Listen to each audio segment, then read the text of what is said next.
Yes! So ngayon papunta na kami sa parlor. Day off ni Inday ngayon. Ayan o. Mukha Inday. I-makeover natin kasi stress na eh. Ay, di ba? Stress na, nawawala na. Busy na sa kung ano-anong bagay. Nakakalimutan na ako minsan eh.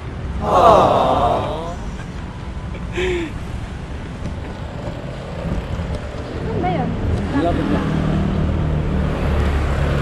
Yun. Ganda ng pagkakahawak mo. Ang aking binibining market ay kasama ko. Hanapin lang namin yung ano kasi wala pa kaming exact address. Nandiyan na tayo.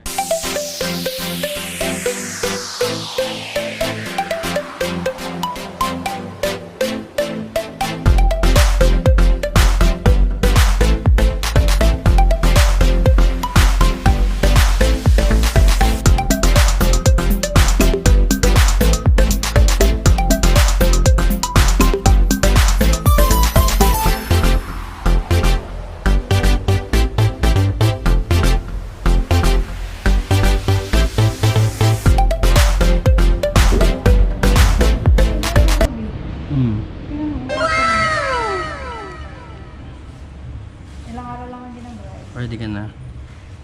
Yes. Maganda.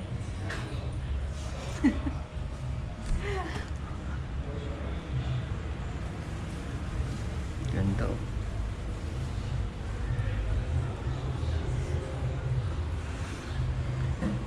Yung 30 pa simula. Okay lang.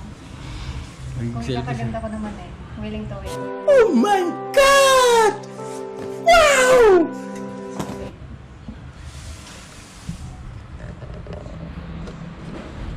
Happy anniversary.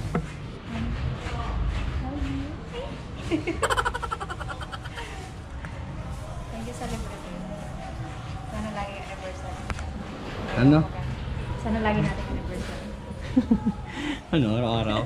Araw lang ano nang celebrate ng isang taon. Di bale, araw-araw naman kitang love eh. Medyo corny. Pero gusto ko yun. Siya nag-aayos ako. Oo siya. Siya yung ano ni Ma'am Neri. Talagang parlorist. Yung ginagawa ko na. Pinaano ka hanggang dito lang? Oh, yung pinakita ko sa'yo ano. So, pakita mo yung picture na yun. Yung, ayan, gusto mo na yan.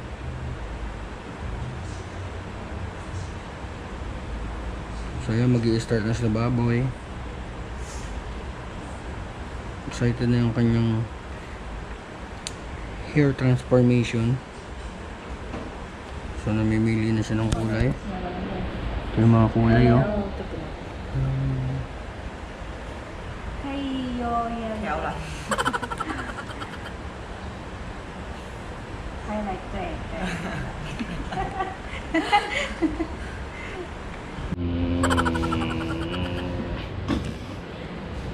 Siyempre, shoutout kay Ma'am Neri. Nakapagpa-schedule dito sa... Anong pangalan ito? Anong pangalan ito? Sholin Beauty Salon. Sa shoot. Kahit puyat, nakita naman sa mata ko. Pero go pa rin kami. Gala pa rin. As long as na magiging masaya kaming dalawa. Yun. Yun oh, sayang-saya na nga siya. Nakangiti na siya doon. Kung makikita niya. Gaganda na siya ng isang kalahating buwan ata yun.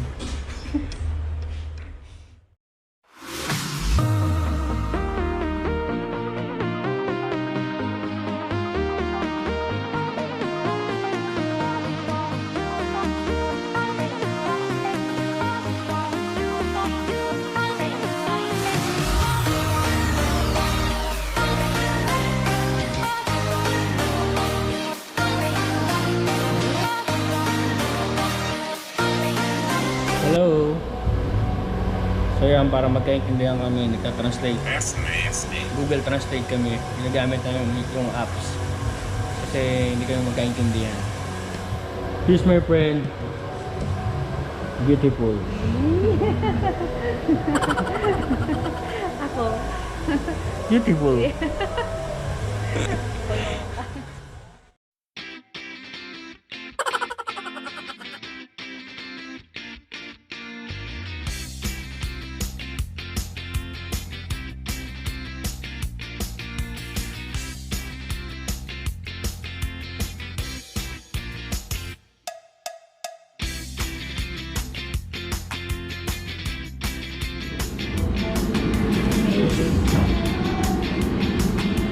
Harap niya sa gate.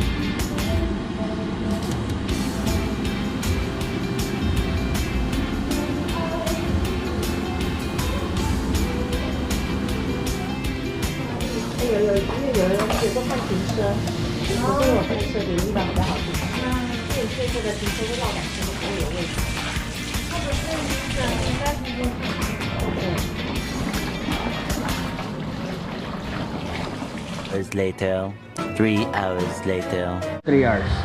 Wow! Kailangan pa di ba ba? Oh, nililang ka. Sorry, baby.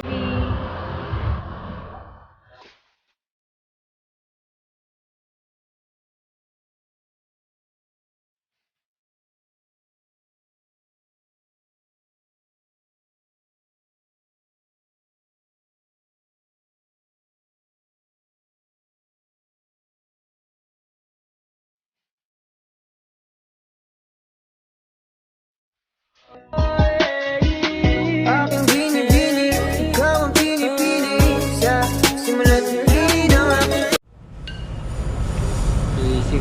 Simple date lang namin dalawa. 6 years anniversary.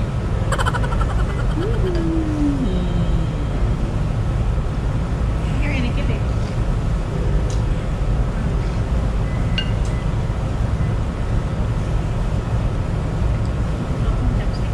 Parang yung pansit niya, parang ano, pansit pa to. So, picture niya, no?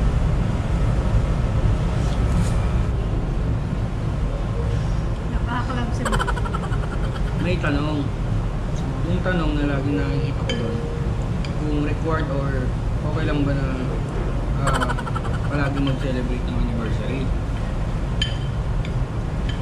Anong sagot mo doon? Kung ano? Kung required bang magbigay ng regalo, mag-celebrate ng anniversary? Hindi naman siya required. Parang, syempre, parang celebration, parang ano, kasi yun yung araw na nagkaibigan kayo, yun yung araw na naging kayo,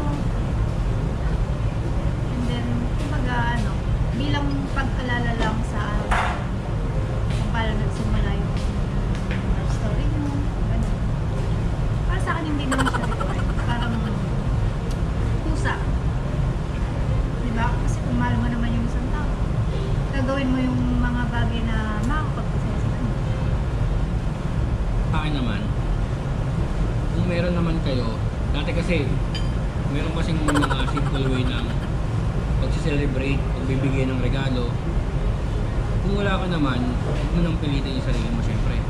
Kung meron ka naman kahit pa paano, medyo nakakaangat ka ng konti, tapos medyo, meron naman na, unlike, ginagawa mo! Yung past anniversary mo. Bakit naman hindi? Kasi pinaghirapan mo naman din yun. So, ang pinupoint ko naman dito is yung pagbibigay ng regalo, for example, kasi wala ka talaga. Pwede naman cake, pwede naman effort, pwede naman yung mga ganung way para mapasaya mo yung partner mo. Sa pag-celebrate, record naman, yearly naman eh. Especially Pilipino, lagi nag-celebrate yan. Kahit sa simpleng bagay, simpleng pag-celebration yan. Lagi nilang ginagawa yun, especially yung mga lalaki para mapasaya nila yung beloved nila. At the same time para sumaya din sila kasi ang sarap sa feeling na kapag ginagawa mo yung effort tapos nakikita mo yung ginagawa mo is yung nagkakaroon ng resulta tapos napapangiti mo yung beloved mo, parang ang saya na rin eh, masaya ka na rin, parang ganun. Iyak ko lang. Yun lang. mo eh. Sa'yo? Oo, di ba? Malay mo.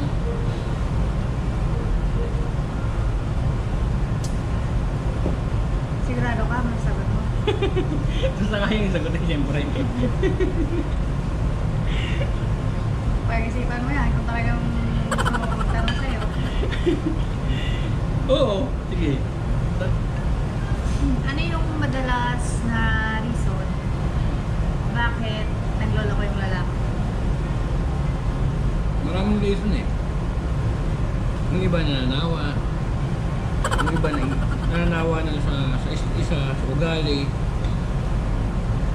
Tapos siguro yung pinaka number 1 na dahilan, siguro nakahanap na rin siya ng iba. Pero hindi tawag dito kasi ano eh. Case to case eh. Case to case situation yung nangyayari eh. Hindi porket na iniwan ka niya, siya na agad may kasalanan, ikaw na may kasalanan. Hindi laging kaming mga lalaki may kasalanan, ba't kami nangiiwan? Minsan, Hindi. Ang tanong ko, ano yung pinaka-main na reason or ano yung mga reason bakit nagloloko yung lalaki? Hindi yung about sa pag-ibig. una, nagsasawa. Nawawala ng time. Nagkakaroon ng ibang atensyon. Bakit?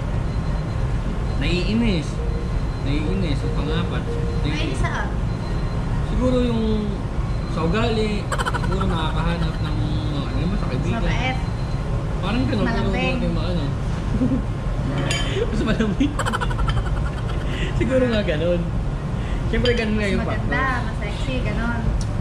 Yung maganda kasi ito, sa totoo lang, given na talaga yung mga ganyan. Laging hinahanap ng mga boys yan. Siyempre, kahit na naghahanap. Siyempre, hindi naman lahat ng... Kaya pala ako yung hinanap mo eh.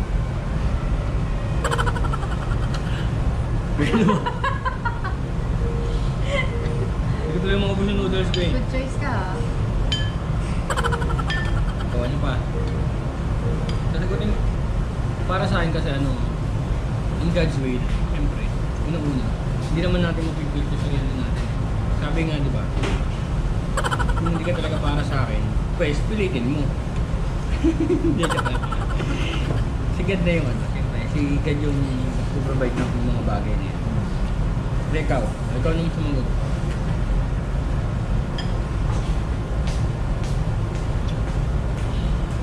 Siyempre, as long as nandito kayong dalawa, pilitin natin na sayang naman din kasi yung ano eh. Pagsamahan natin yung effort, yung feelings, yung memories, di ba? Gano'n ka kasi sa akin. Re-rate ko ba? Ay, hindi. Tingnan mo lang. Eh, ano nga, ISS din. Siguro sa akin 9. Hindi ko lang pa kasi sa sa'yo. Ano yun? Ano? Siyempre, may mga bagay na hindi pa natin napupulfill. Hindi pa yung totally na ganun. Ikaw din naman siguro 9 or 8 ka rin. Pero siyempre,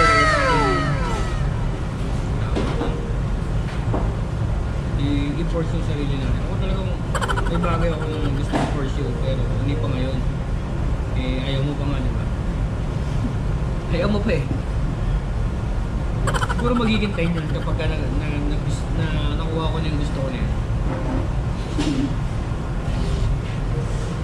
Hindi mo sayang. Yung mga makapanood nito, o yung mga nanonood nito, or yung gustong manood nito, doon sa kanila na sa relationship nila, kung ano yung dapat nilang gawin para mag-last yung ano nila, relationship. Sa akin. O, payo mo sa kanila, ayan, nasa nanonood, ayan. Hello. Sa akin ano, based on experience natin lang. Parang nakikita ko dapat sa relationship, huwag lang yung puro pagmamahal, mga ganun, labing-labing, mga ganun. Siyempre, kailangan nyo rin mag-enjoy. For example, mag-banding kayo sa labas, mag-date kayo, mag sine, kumain sa labas, mamasyal. Tapos itry nyo yung mga ano, mga bagay na hindi nyo pa nagagawa or nagagawa sa inyo. Yun, the best Sino way. ba po sa'yo? Katulad ng sa atin, di ba? Kung saan tayo nagagala. Dati naman, Goal ko yung dalawa. Hindi lang yung isa lang siya. Siguro ano, para mas maganda na rin na sabihin na bigyan nyo ng ano, at tiwala yung isa't isa rin. Tapos, kung ano yung gusto ng isa, siguro supportahan mo. Kung alam mo naman kakabuti, kakaganda, or magiging maganda at magiging masaya siya, supportahan mo siya. Yes. And yun, for watching, I hope na natuto kayo, nag-enjoy kayo sa aming mga sinabi. I hope na ma-enhance pa rin namin yung bagay na gusto namin gawin. Wala naman din perfect relationship sa ngayon, pero siguro someday gusto rin namin maging inspiration sa iba. No, tama. And then don't forget to subscribe Like, share. and hit the notification bell para lagi kayo updated sa aming mga videos. And thank you and happy anniversary.